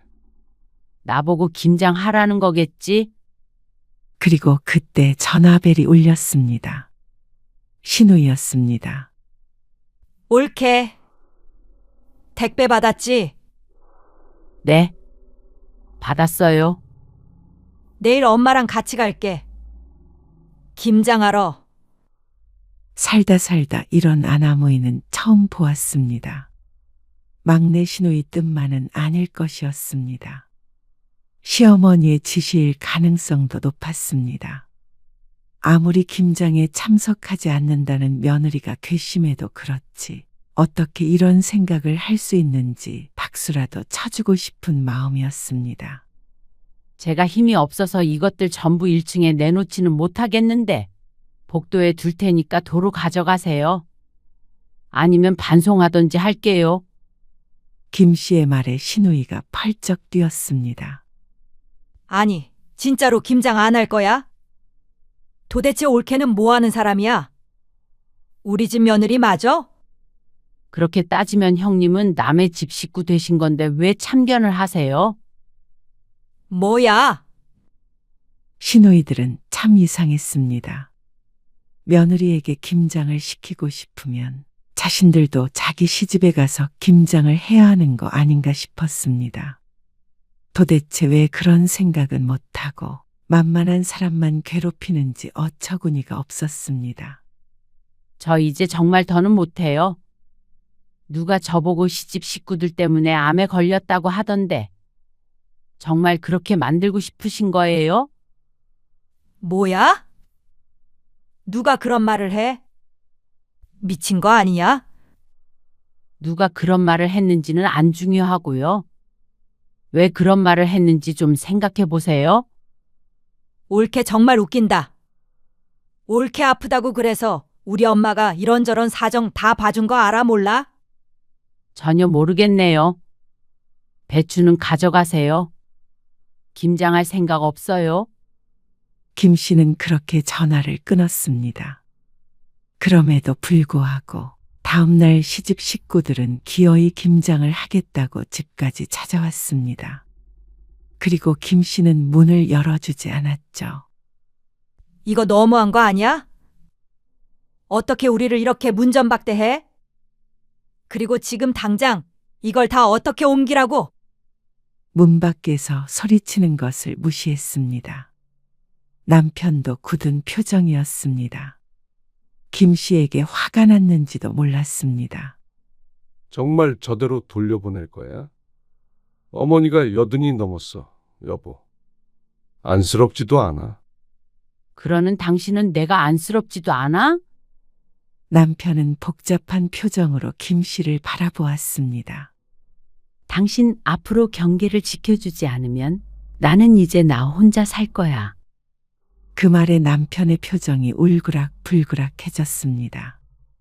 그게 무슨 소리야? 이혼하겠다는 거야. 이혼까지 갈 필요는 없었으면 좋겠어. 근데 아프고 나니까 뭐든 상관없다는 생각도 들어. 인생 짧은데 싫은 소리 들어가면서 내 몸 망가져가면서 그렇게 모든 관계를 유지하고 싶지는 않아. 여보. 당신도 어머님이나 누나 동생 말이 맞는 것 같으면 그 식구들이랑 살아. 내가 보내줄게. 남편은 반박하려 했지만 입을 다물었습니다. 자신이 생각해 보아도 시집 사람들의 태도엔 너무한 구석이 다분할 테니 말이죠. 이번에는 진짜야. 당신이 선택해? 김 씨의 질문에 남편은 한참 침묵했습니다. 그리고 천천히 입을 열었습니다. 알았어. 당신 말대로 하자. 그렇게 한참을 밖에서 소리를 지르다가 시어머니와 시누이들이 돌아갔습니다. 배추는 나중에 가져가려는지 건들지 않았죠. 그리고 주말에 택배 상자들은 전부 치워졌습니다. 메시지도 한가득 와 있었습니다. 거의 김 씨를 저주하는 내용의 메시지들이었습니다. 그 중에는 시어머니가 김 씨에게 단단히 실망했다는 내용도 있었죠. 남편이 직접 시어머니에게 전화를 걸었습니다. 어머니, 이제 지혜 엄마는 부르지 마세요. 무슨 일이 있든 저만 갈게요. 뭐?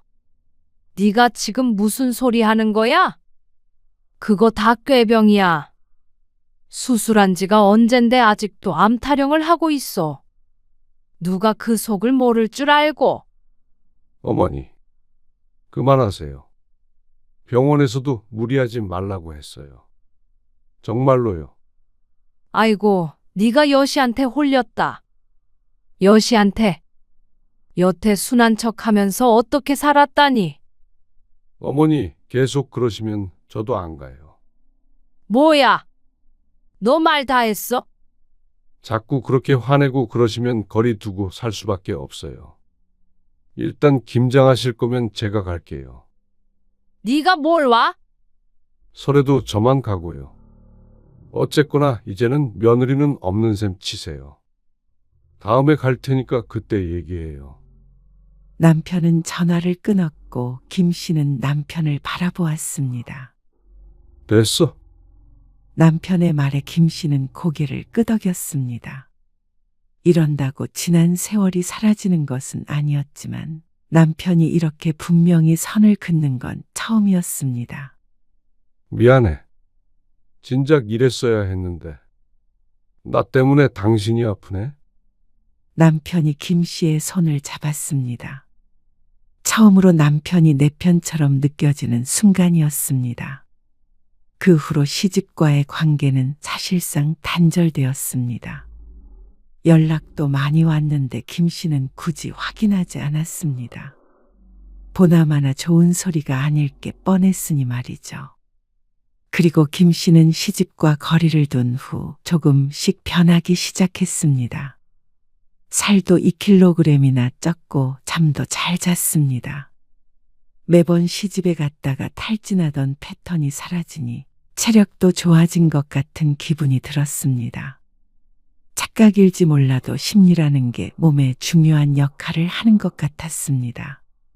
정기 검진에서도 좋은 말을 들었습니다. 그리고 김 씨는 자신을 위한 시간을 갖기 시작했습니다.